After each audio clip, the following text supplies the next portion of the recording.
Well, good morning, everyone. I wanted to start today just addressing one of the questions I got in the comments earlier this week, and it was about the Great Lakes and their ice concentration.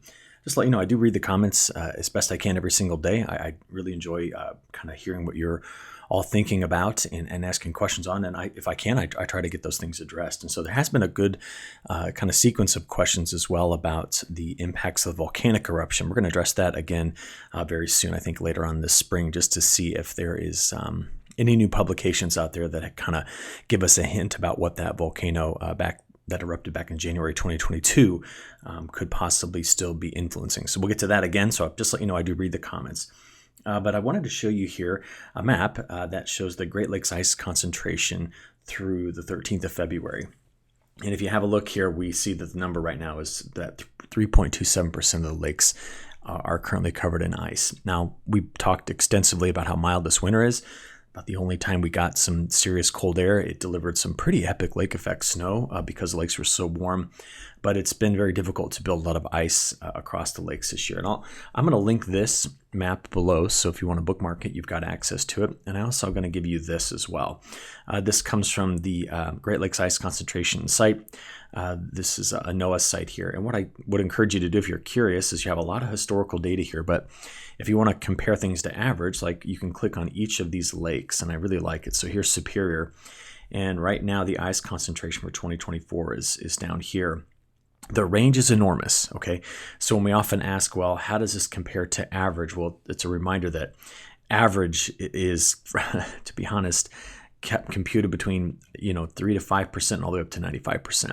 So we have these maximum extent years and these minimum extent years, and somewhere in the middle, would be an average. But you can go through each lake and have a look at it. But it is to point out that like Superior right now is at its new lowest ice concentration since 1973 when these records began. So what is the influence of this? Let's go back to the other map.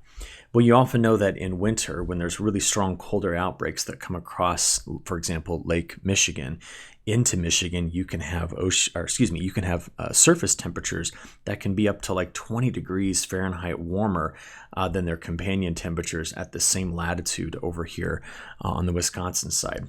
And we get similar effects coming off of Huron as well, and then across parts of the UP when you have those strong northwest winds. So in spring, we actually tend to get the opposite. Remember, water has about 5 times the thermal inertia, or the amount of energy required to change its temperature, than the land surface.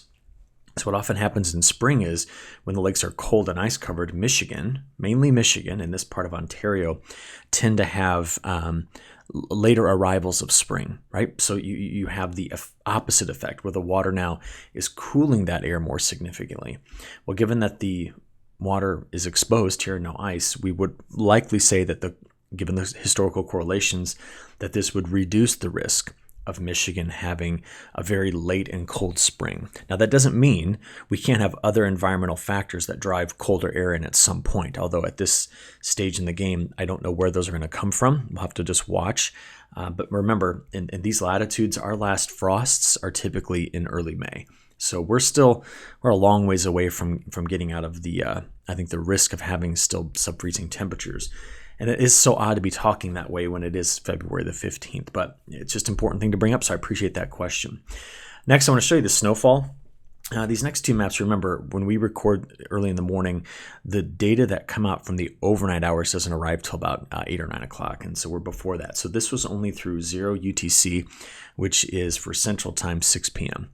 And so this was the snow that came out of Montana and slid right across parts of South Dakota. A lot of 4 to 6 inches, a couple of places picking up over 8.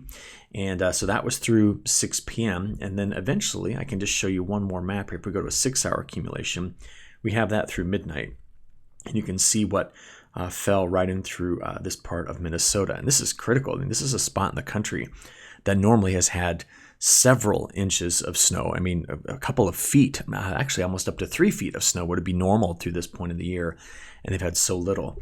Now, I actually flew into Minneapolis last night and had to drive right through this stretch, and it was pretty, it took me about 2.5 hours to get from Minneapolis to Hutchinson, where I am this morning, and excited to be here with this group today, but it was a rough go of it last night. Got in around 1:30 in the morning, And it was interesting snow.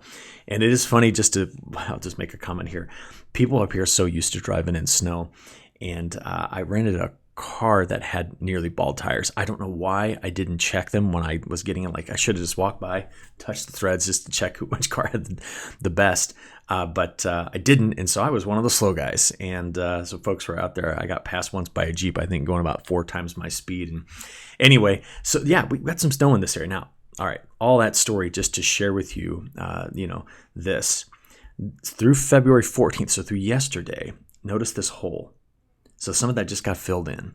And what do these colors represent? Well, there are places right in through here that have had between just 2 and 6 inches of snow. So I imagine there's a spot in through here that just doubled up their annual snowfall that they've had this year. And that has just been this spot that's been missed. Now, we've made kind of a point about this is unless we get major snows late, which, again, I don't have any indication to tell you that that's coming in February or even early March. But if they did, there's not going to be a whole lot to be increasing the risk of snow melt-induced spring flooding, right? So I will take you, we'll talk about other parts of the country in a minute, but I do want to show you the percent of normal.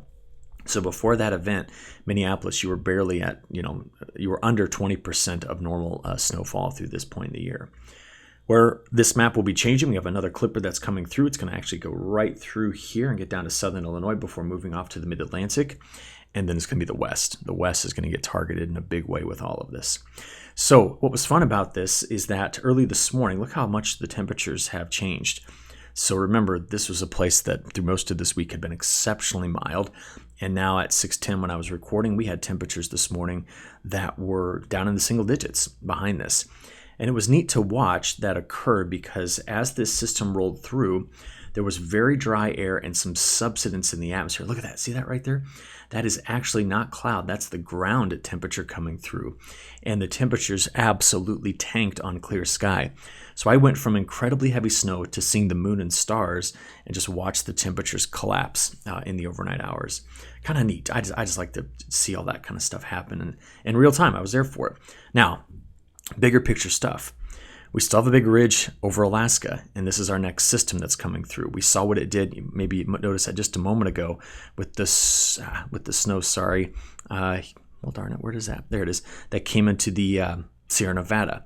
Well, as we kind of progress forward with these systems, we have winter storm watches and warnings, plus a winter storm or weather advisory that stretches back into this region.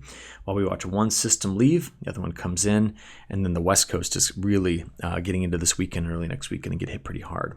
And here's the setup. All right, we still have this shortwave trough coming. This is the one that's going through this part of Michigan into Ontario and eventually New England today. Here's our large kind of split piece of the flow, and this is what's coming in from the west. So that's the setup. Not much has changed there, so we're just going to see how this all evolves. Let's go first to the WPC probabilistic guidance, and I don't want to overlook this, so I started here. With the setup coming into, again, parts of the Willamette Valley, this section of the Columbia Basin, there is another chance for picking up some ice. You remember back in January, the truly disastrous ice storms that continued to hit you for about 5 straight days, doing a lot of damage. And while the Climate Prediction Center and NOAA and that agency has yet to put out a new map for 2024 on billion-dollar disasters, that one will likely be our first. So I just want you to be aware there is the chance of getting some more ice in this area. Right now, these are the probabilities of getting 1/10 of an inch. From there, let's flip this over to snow, and it'll start off at the 2-inch range. So this is what we're looking at over the next 72 hours. So system 1 hitting this area with great covering of snow. System number 2 sliding right in through this region. So we could be adding up some more into Montana, Wyoming, Colorado, but then right into South Dakota, Nebraska, Iowa, clipping down here into southern Illinois, and then hitting over parts of the mid-Atlantic. Here's the chances of getting 4 inches. So we're going to add quite a bit into this area that's been really not hit too hard this year. And let's go ahead and step it up to 8 so we can really identify those spots where these two systems are going to be adding quite a bit. Now it's beyond 72 hours, so getting into next week where this is going to be the main area, the Cascades and the Sierra Nevada. So let's go ahead and have a look at some of the high-res data and just get an eye on this. So starting early this morning, the low is moving right over the top of Chicago. Got some rain to the south of it. Heavy snow is moving through parts of Michigan, lower Michigan early this morning before this gets into this part of Ontario. Here comes system number 2, spreading its snow right in through this corridor. Again, the risk of ice, we have to pay close attention to that. And then we're going to watch through Thursday night, getting into Friday morning as this next low just curls its way. Watch it again. This is this afternoon, curling into Friday morning. This is getting into Friday afternoon and evening, and then moving over toward the mid-Atlantic. Now, the speed of the system and how much moisture it has to work with will ultimately determine how much snow we get out of it. But I just want to show you, as that cold air comes in, you see the lake effect snow? Normally in February, we're not talking about lake effect. We have ice that covers the lakes, and the temperature differences just aren't usually strong enough to drive big lake effect snow events. But here we go. We've got it again because the lakes are still so warm, and the air that's coming in temporarily is quite cold. It's all coming in this high pressure cell. And just notice that through early Saturday morning, got some more snow in the Front Range here, getting out into the eastern Colorado region. And there's our subtropical jet just pushing moisture over the top of all of this.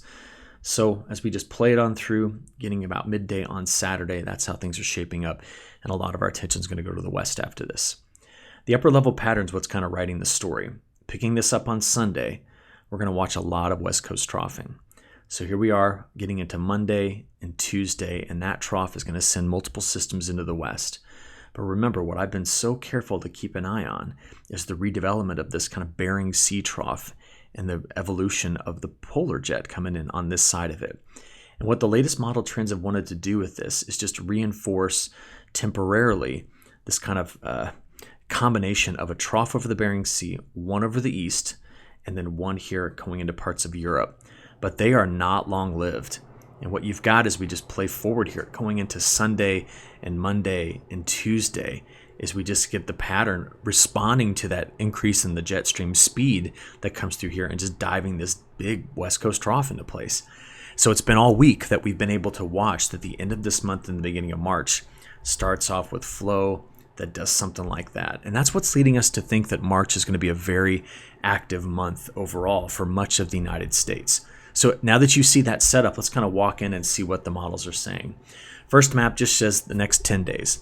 I think the point to make here is that compared to average, we're going to have a pretty big section of the south. A lot of the Cotton Belt, for example, not seeing a whole lot of moisture, more wet than average. We have systems that come through. They're going to be coming through a little bit farther to the north, but overall I look at this and don't see any reason to say, hey, get prepared. That jet stream's way too far to the south for that to happen. But the West Coast gets targeted, and we're going to watch this evolve beyond about 10 days from now to really setting up the rest of the country for a lot more active weather. The other part of this is the temperature pattern. The next 5 days, now remember, this was the time period where there was some evidence early because of all this cold air going into, warm air going into Alaska, that we were going to really open this up to a multi-day cold air event. Well, now that's been trimmed back pretty significantly. And going from the next 5 days to the ones that follow that, day 5 through 10, there's just a whole lot of mild air here. We're about to watch Alaska transition back over to cold. Polar vortex is on the other side of the planet. It's over Russia. And so there was no support from that. The MJO has collapsed. We had no reason, no strong, compelling reason to say that this cold air has any chance of surviving much beyond that. So let's have a look at the models here. We're going to pick this up noon today and just play through this evening on Thursday, getting out there to Friday. So this is our second of the two systems rolling through here. And as it sneaks through, could be adding some snow, maybe along, I-70 could be the good target corridor here for some heavier snow. And then that moves over into the Ohio River Valley once we get into Friday night, and watch it get into the mid-Atlantic. Now remember, when you see the colors, yes, I try to color code intensity, but I purposefully don't put a color bar on this because I just want you to assess the pattern. I'll show you the amounts in a minute, but I don't want that to be confusing when looking at this. Then the cold air comes in behind this on Friday, Saturday, and Sunday, and that's where we're going to get our decent shot at some colder air. But heavy rain stretching from Mexico to Florida, and then the West Coast becomes the target with a deeper trough that'll linger there all weekend into early next week. So this is now into Monday and Tuesday of next week. We're out there to Wednesday and Thursday. Do you see that? Just multiple systems with that trough. Let's try it again. Saturday, Sunday, Monday, Tuesday, Wednesday. That's a quick roll through 4 or 5 days there, watching the West take on several systems in a row. Now what we're waiting on is after this. It's after this point when the polar jet becomes invigorated and we start to see better chances of systems going across the country. So let's go ahead and add it all up with the European model like we normally do in this part of the video. And this is looking out there through the weekend into early next week. And we're going to stop it out there at 168 hours, which is a full week. The model's been very consistent, I think, overall in this pattern, showing us the drier regions here, the drier region here and across the south and over into parts of the Carolinas and Mid-Atlantic. So the Mid-Atlantic, the northern side, it's got better chance of snow, but we're drier down here in this part of Virginia, getting into the Carolinas and Georgia. Take note of the wet conditions that we expect in California. Good chance of 4, 5, 6 inches of rain with high amounts of snow, large amounts of snow in the Sierra Nevada. Let's go ahead and look at the GFS. So again, there's the Euro, here's the GFS, and then let's take a look at them in their snowfall. So remember, when you look at this map, just as a reminder, I don't switch over to showing blue colors until you get over 4 inches. So these grays represent 1 and 2 and 3 inches. So the models have kind of come in a bit more aggressive down here, Missouri, Illinois, southern Indiana, parts of Kentucky, and then right up against the Appalachian Mountains. That's system 2. System number 1, still capable of putting down 4 to 6 inches of snow in parts of Michigan, even more when you get over into this part of Ontario. And then just look at the west, though. This is great. Tomorrow, in my kind of last video of the week, we're going to take a deeper dive into snow and what this could mean for the west, because I like to see this much more snow coming in here. And this is the GFS. So if I flick back and forth, I like the agreement. It's not perfect, but it's better. Okay. So why don't we just finish this up with looking at some probabilities? This is over the next 10 days. Who's got the best chance at an inch? All right, just have a look at that. Best chance at an inch. We step it up to 3 inches, and the new model run just came in. So let me go back and take the other one back in to consideration. There you go. So that's the best chance at 3 inches. And if we're looking for those heavy snow bands, here's the chance at 6. So again, we're mainly focused in through here. Parts of New England, see the lake effect enhancing this, then we're back west. We're out west, it's not just the chance of a foot or 18 inches, but more than 2 feet of snow. And this is really going a long way to rebuild California's snowpack again this year and get them prepared for another year where they will likely spend the entirety of it drought-free. From there, on the precipitation probability side, so this is liquid and snow combined, this is who's going to be on the drier side of things. The regions that are showing up in the brightest colors represent who has the highest probability of staying under 1/10 of an inch over the next 10 days. So a lot of the Canadian prairie and a lot of the southwest getting into southern plains.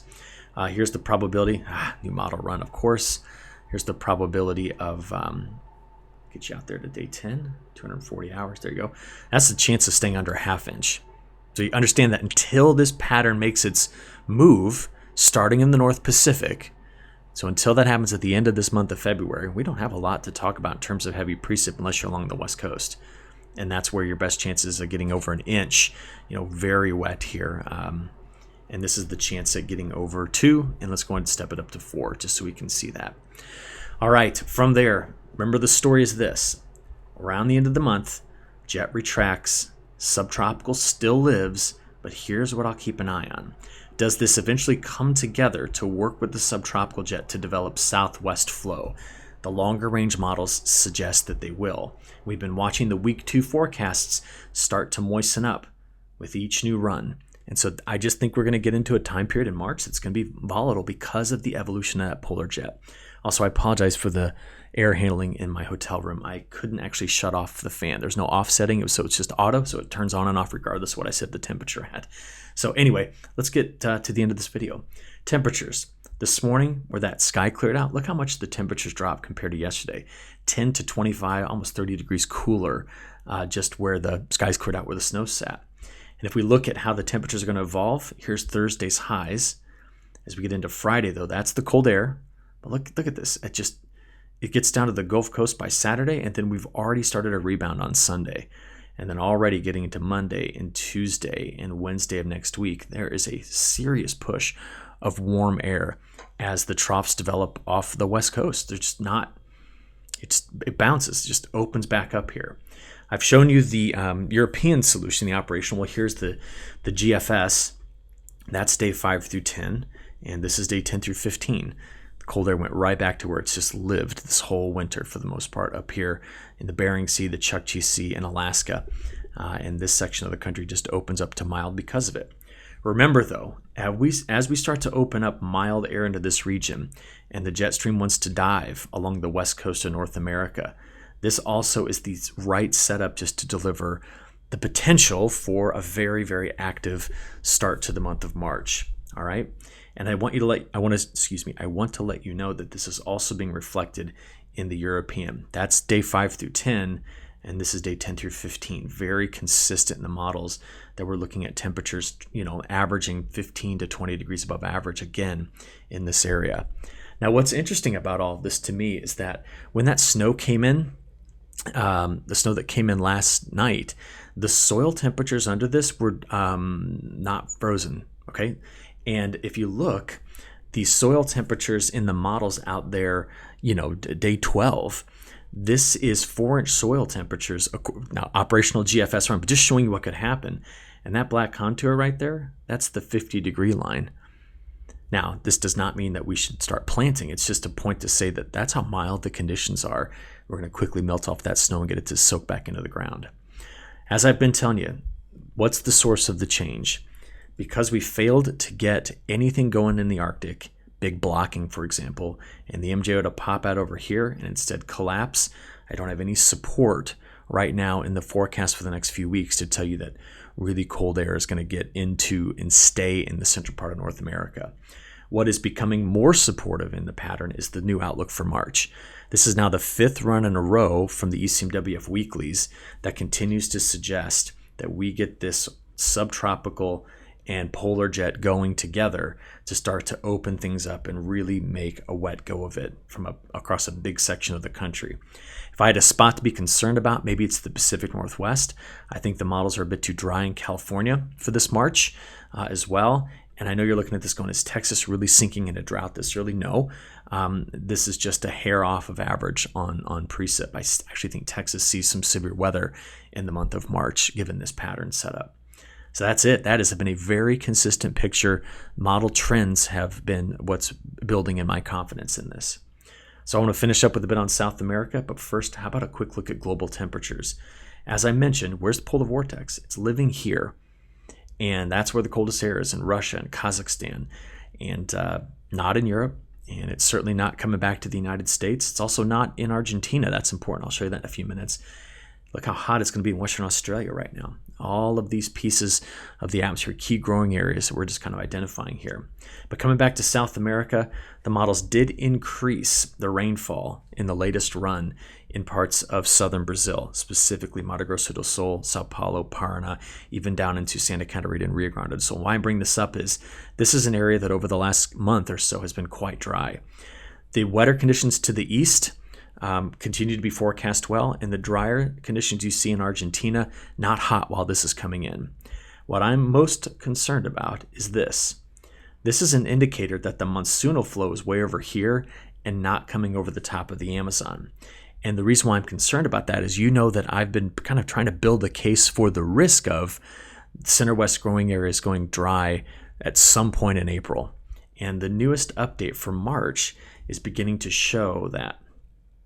This was just released yesterday. You now start to see the drier risk coming into this area while the monsoonal flow stays out here and Argentina goes wet. So to finish this up, what's my concern? Safrinha crop's going in quickly right now, okay? And it's going to need March and April rain to do extremely well, and even a little bit in May. But if we end up having drier air advecting over the top of, or moving over the top of the Amazon getting into this region, then the concern is, does it have the moisture it needs to finish and finish well? Yet to be seen, but I've been building a case for you that is the possibility.